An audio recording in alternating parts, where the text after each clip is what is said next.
Hello, everybody, and welcome to another episode of Inside Tiger Football, brought to you by Rib Crib. I'm Greg Spencer, filling in for Adam Hildebrand, who's on the road with ORU basketball this week, and he will be back in town this Friday night to call the game. I'd like to thank Charlie Hanema for stepping in the booth last Friday. With me, as always, is head coach of the Broken Arrow Tigers, Josh Blankenship. Coach, how you doing this morning? Doing great. Let's start off on the offensive side of the football this week. Let's talk about Owen Jones, and let's talk a little bit about how efficient he's been. 14 of 19, 237 yards, 3 touchdowns. Talk about his maturity and growth and kind of where he's at going into this game. You know, he'd be the first to tell you, starts up front. Those guys are doing a great job protecting him, keeping him off his back. And then the receivers are making play after play. And then there's a lot of the easy, quick stuff that is high efficiency, you know, the little quick screens that when they give us those easy ones, he's doing a good job of seeing it and taking it. But then he's converting the big ones as well. And I was talking with our quarterbacks coach, Coach Graham, just yesterday. I think would really blow you away if you look at his statistics from the first half of the season to compare those to the second half. And it's what you honestly hope and expect out of young guys, especially at that position. Just the more reps they get, the more experience they get. The improvement that you see, and he's been what we hoped he would be, and his improvement's been incredible. Yeah, you always talk about when guys start the season a lot of times where they're starting as a freshman or starting as a sophomore. By the end of that season, you kind of look at them like they're in that next grade already. No question. Have you seen a lot of growth in terms of, I know if you're a starting sophomore quarterback first year, you're probably a little reluctant to be a vocal leader. Have you seen growth out of him in that area as well? Yeah, no question. He's starting to take charge a little bit more, directing traffic, telling guys what to do, where to go. The thing that it excites me the most is he's coming to the table with ideas. So he sees something, he's bringing it up now, which is really what you want to get to with a quarterback, and them being kind of a partner in the not just the game plan, but what they're seeing out there on the field, because there's only one guy back there pulling the trigger with eyes on the defense, and when they can communicate that stuff, it takes you to the next level. So continue on the trend of the Joneses. Talk about your running back duo. You got a freshman and a senior. They both have different styles, but they both really seem to be hitting their stride at the right time. Talk about each Caden and Nate and what they're doing well right now. Again, boys up front are really finding ways to get it done against loaded boxes. But there's only so much. You know, one of the sayings that the O-line coaches have is, we'll get you to a safety. What makes those two guys special is they're either running through safeties or they're making safeties miss, and then creating big things once they get out of the box. Very different, both equally explosive, equally productive. Nate is one of those. I mean, he is thick. As fast as he is, he had an unbelievable track season last year. Looking for big things from him in track this year as well, but he'll surprise you at the load and the punch that he brings. So the further you get into a game, the later you get into the game, he's not somebody that guys want to tackle. KD, he had one play. We ran a screen there at the end of the half, and he literally made 5 guys miss that were completely out in space. And so he's got that instinctive ability to be twitchy and deceptive, and then he's got the speed to go along with it. What have you seen at his maturity in terms of, just feeling like he's not a freshman anymore? Man, we saw a big jump from team camp at the beginning of summer, and then once we started the season, I thought that growth caught me off guard as far as how fast he settled in. Yeah. He's just gotten more and more comfortable with the guys that he's playing with where those creases and holes are going to be. His football IQ is off the charts, so that's been impressive. I mean, we had a couple weeks ago, we're trying to run the clock out against Moore, and he goes and busts free and sits down right there short of the goal line. Unbelievably unselfish. That's pretty impressive. Yeah. But I couldn't get senior college running backs to do that, and I've got a freshman high school kid doing that. It's IQ's off the charts. Awesome. Let's talk a little bit about Cade Matthews. He's a guy that just keeps getting better and better. It seems like early in the year, you went to him a lot, but now he's coming through in the clutch. He's having big catches, and talk a little bit both about him, but then tell me what went into some of the, your decisiveness on the sideline in terms of going for it on that big 98-yard touchdown. Yeah, Cade is I wish we had him another year. We got him late last year. He's a baseball guy. He's a great baseball player. But he's got all that length and that speed and natural hands. He's just continued to improve. I mean, he's well coached. Coach Moore's done a great job with him, and his toughness, his precision, and his route running, his patience. And then his ability to high point it is kind of rare, to time that thing out and get up at the highest point. And he just looks like he's got stickum on his hands right now, the way he's catching the ball. He's catching everything. Yeah. That particular play, though, you guys are at the 2-yard line, right? Yeah. What went into that call? What was the score at that point? Was it 7-6? Yeah, it was pretty early on, I feel like. Their quarterback punted it, I think, on a 4th down and got a great roll with the wind, got it down there. It really wasn't that bold of a call. It's something that we talk about in our walkthrough on Wednesday. We talk about it again. What are all our possible situations that could come up in football? So being backed up, we always discuss as an offense what our top 2 calls are going to be. Yeah. If there's that 1-inch line, maybe getting a little bit of room. If we've got enough room to take a shot, we wanted to take a shot, and the guys executed. I mean, that's more to me what was impressive was we protected. Owen had the poise to play fake, play action, and sit in the pocket and trust that protection in that end zone. And then we talked about the patience in route running, but Cade really sold a crack block into the box, was patient, and then exploded out of it. And then Owen hit him in stride. Yeah, and then he had to break a couple tackles too. And Cade naturally stuck it, and then ran away from everybody. Yeah. You touched on it briefly about the offensive line. But let's give those guys a little bit more shout out here in terms of it's an experienced group. I think you've talked about how you got 4 seniors and then a sophomore. Yep. Is that correct? Talk about what are they? I think I've noticed. I feel like their pass protection has improved as the season has gone on. You guys have ran the ball pretty well all year, but where are they at right now heading into this game Friday? They're playing their best football. I think Marty and Reed. Along with the sophomore, were probably the least experienced guys coming into the season. You had Jamison Mejia and Chance Merrick that are returning starters, so you expected them to pick up where they left off. But Reed, at right tackle has really, really progressed. He was our hog of the week last week. And then Marty's just been a warrior along with our sophomore, Fernandez. But I think the run game, how well they've produced there is what is setting up the productivity in the pass protection. The more effective you are in that run game, you're going to slow down the blitz a little bit. They're going to have to be gap sound and really play sound defense. But they're doing a great job. They deserve all the credit in the world for what they're doing. All right, that's Josh Blankenship talking the offensive side of the football. We're going to go to commercial. You're watching Inside Tiger Football, brought to you by Rib Crib. Right now, get $200 from TTCU Federal Credit Union when you open a new checking account with direct deposit. What would you buy with $200? Cars, race cars, my own apartment, 100 coloring books, and a puppy. Or maybe some groceries and a tank of gas. $200 for whatever works for you from TTCU, because life is better in balance. Welcome back to Inside Tiger Football, brought to you by Rib Crib. We're here to talk defense now. You guys held Norman under 300 yards of offense on Friday night. Obviously, there was an injury to their quarterback, which was a guy you talked a lot about last week. Talk a little bit about the defensive side, the effort. You guys had 2 defensive touchdowns, which played a big role in some momentum changing. Talk a little bit about your defense. One of their best games, probably their best game they've played, 4-quarter game. It really came down to they gave up 3 plays. Obviously, their quarterback being a weapon and him being out for the second half and part of the second quarter was a blow to them and a benefit to us. But like you said, we had a scoop and score by Derek Osmond, and then we had a pick six by Elisha Wilson. If your defense scores 2 times, you're in great shape to win the game. Talk a little bit about Derek. It seems like he kind of has had a knack lately of making some big plays, whether it be offense and defense. What's he done well as this year's progressed? He's playing hard. He was initially at tight end, and I think it was early in the season we made the transition. He's still playing both, but primarily focusing in on a spot defensive end. Allowing him to just cut loose and play is really the secret for him. He's so gifted athletically. He's long. He's physical as crap. And just putting him in a position where it's an either-or thing and not putting too much on his plate and letting him play free and hard. Yeah, both of the defensive touchdowns were really momentum changers. I mean, the scoop and score, I think, was 12-6, 13-6. But before that, I can't remember what the score was on Elisha's, but was that a second-half turnover?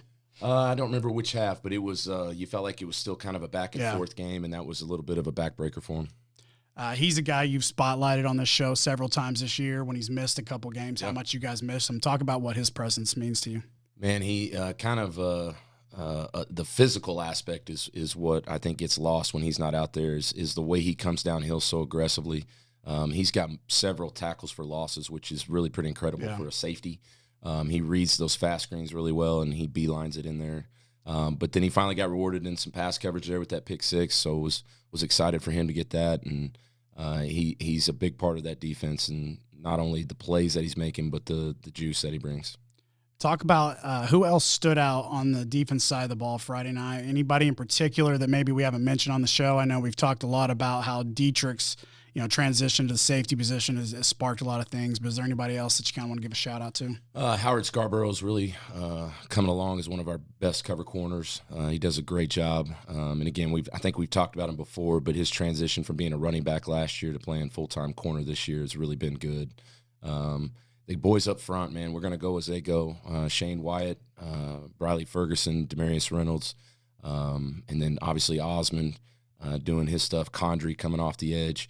I'll tell you another one that is really making a splash right now is Josh Wilhite, who's primarily been a tight end, but making the move over, playing both sides of the ball. When he's in on defense, he is a handful. So if you had to some of these guys that are playing both ways now as the season goes on, have you reduced some of their snaps on the offensive side of the ball? You have to a little bit. Yeah. Wilhite's a warrior, so, I mean, if he can go, he's in there, both sides. But you definitely, you're watching it. You try to let him catch their breath. But then as soon as he can go, he's back in there. All right, that's the Tiger defense. We're going to go to commercial and come back with the player segment. You're watching Inside Tiger Football, brought to you by Rib Crib. Recently, you've had to put your life on hold, and we're with you in this. At Ascension St. John, we're now open for appointments, and we are fully prepared for your safety and our care.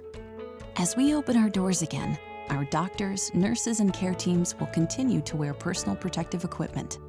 We've taken even more steps to clean and stringently disinfect all areas.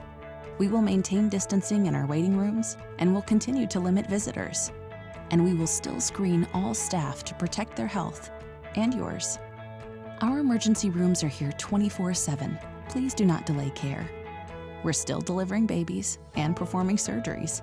And we're open for your appointments, from specialists and surgical care to routine care and health screenings. Ask us about virtual visits. Ascension St. John continues to care for you, as we have been for almost a century. Thank you for trusting us. Welcome back to Inside Tiger Football. We now move on to our player segment for the week, and I've got Donavin, Hardaway, and Demaryius Reynolds joining us here today. How you guys doing? Good. All right, we're going to start off this segment with a little bit of background information from you guys. So, Donavin, we'll start with you. Tell us a little bit about your background information, where you're from. Are you a BA lifer? What schools have you gone to? Well, growing up, I went to Country Lane, and then I went to Rhodes. But as far as football, I've always been like an offensive player, and last year was like my first year of actually taking defense like serious. So how's that adjustment been for you?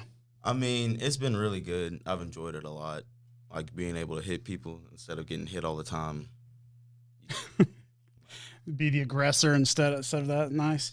Coach, what went into some of the thought process about making that position change for him?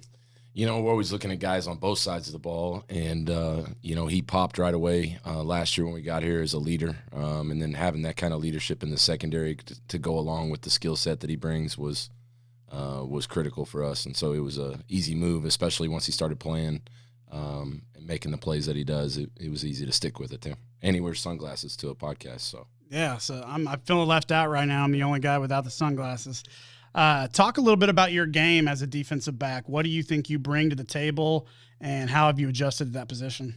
Well, last year playing corner, it was really just like a lot of man and just focusing on coverage. And this year playing safety, I knew I'd have to come up a lot more and make tackles. Because when you play corner, like, you'd make tackles, but like playing safety, you have to be able to cover and make tackles at the same time. So my dad just told me just play aggressive and still just like focus on coverage, because you never know what it's going to be. Talk a little bit about your whole unit, the defensive backs, your coaches. Tell us a little bit about that. Well, I enjoy everybody back there. We're always having a good time. But I enjoy my coaches a lot too. So, Anybody in particular that's been playing well as a D-back lately? well, Dietrich Moore has really stepped up from coming from linebacker and learning all the plays at safety. But as a whole unit, everybody's just done their job. So I'm going to give you guys both a chance to answer this question, but tell me a little bit about this guy. What does he bring to the table? Mari, he brings a lot to the table. He helps up on the front line. Because I remember some games I get mad at him when he take all the tackles. Like, I get off my block a lot of like when we played Southmore. Oh my gosh, all the D linemen took every tackle. So, but at the end of the day, as long as the person's down, that's a good thing. So. All right, same question for you. What are you going to tell us about Donavin? Well, Donavin, I trust him to give me time to get there to the quarterback in a pass situation. And I know he's going to be there if I miss a tackle. I know he's going to be right there filling the gap right behind me, or Newell or Dietrich or somebody's going to be there if I miss the block or like miss a tackle or something like that. So you guys are coming off a couple pretty good games. You're kind of getting better as a unit as the season progresses, clicking at the right time. What do you – and you're a senior, right? Talk about your senior season. What have you felt like you've done individually to get better as the year has gone on? Just more focused about like my effort and like playing through the whistles and just run with my head loose pretty much. Try to get to the football as much as I can. It's been a roller coaster. Been win losses, heartbreaks, but I've been having fun, enjoying my time. Coach, tell me a little bit about both these guys. You mentioned last night that when the defense clicks, when Demaryius is playing well. Talk a little bit about him and Donavin and kind of what they bring to the table. Yeah, two really completely different roles like they talked about. But Mari is he's got all the ability in the world. And like he mentioned, when he brings it for 4 quarters up front, and Donavin can get jealous all he wants of the tackles. But when we're taking it to him up front where it starts, that's the secret sauce right there. And then Donavin on the back end, like I mentioned, the leadership back there, in addition to being aggressive and being the playmaker that he is, the leadership back there, it's almost like the quarterback of the secondary and quarterback of the defense of getting everybody lined up, making sure we're recognizing the formations that we're seeing and communicating the calls that come in from the sidelines. So both of them incredible assets to our defense and our team, and two completely different roles, but two critical roles. Nice. Demaryius, tell us a little bit about your background. Where are you originally from? I've been born and raised in Broken Arrow. I've pretty much been here my whole life. But, yeah, that's where I come from. What schools did you go to? I went to Creekwood, then Westwood before, they made it to the track field over there. Then Centennial, then the freshman academy, and obviously the high school. All right. Talk a little bit about the rest of your defensive line. Who's bringing a lot to the table right now? Ferg, because Ferg and Shane, when I get double teamed or triple teamed one time, I know those two are gonna make the play if they're focused on me in the game or something like that.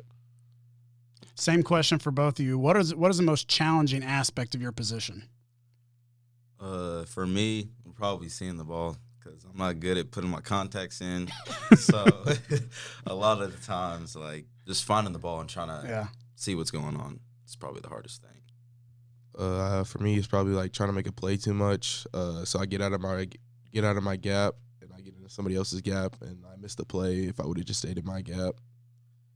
What are you guys looking? Same question as well. What are you looking forward to Friday night in this rematch with Union? I'm looking forward for everybody to just do their job and just get after it. Playing that BA Union atmosphere one more time. Nice. All right, a couple final questions, some rapid fire stuff. Talk about let's do an either or segment. All right, you can choose one: YouTube, Netflix, or TikTok. Netflix. You got to get rid of 2 of them. TikTok. You're going with only TikTok? That's crazy. This guy must have a short attention span. College or pros football? College. College or pro basketball? NBA or college basketball? Pro. Yeah, easy one there. College basketball is just not as good these days. What do you guys like to do off the field? Music, movies, TV game, video games, stuff like that? I be playing video games. I be playing 2K, Overwatch, and all that. Madden. I like hanging out with my nephew. Probably hanging out with my dad sometimes. Family man over here. All right. What is your favorite music, pregame music? Who's your favorite artist to listen to get you hyped for the game? Rod Wave. Jason Aldean, When the Lights Come On. It's my go-to song. Wasn't expecting that one, but I like it. Coach, you got any final questions for these guys before we let them go? No. No? You know enough about them? I do. All right, good deal. We thank you guys for joining us here on Inside Tiger Football, brought to you by Rib Crib. We'll be right back after this.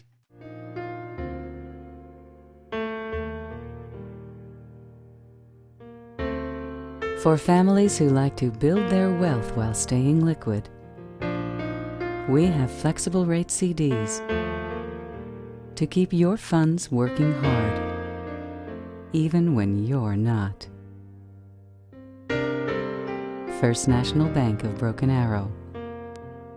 The right balance. Welcome back to Inside Tiger Football, brought to you by Rib Crib. Moving on to the Union game, we got a rematch. Union's still undefeated on the season, currently ranked number 1. First game was really pretty close for quite a while, but it felt like you guys never really got. It's really one of the only 2 games of the season that you guys really didn't, put up a lot of numbers offensively.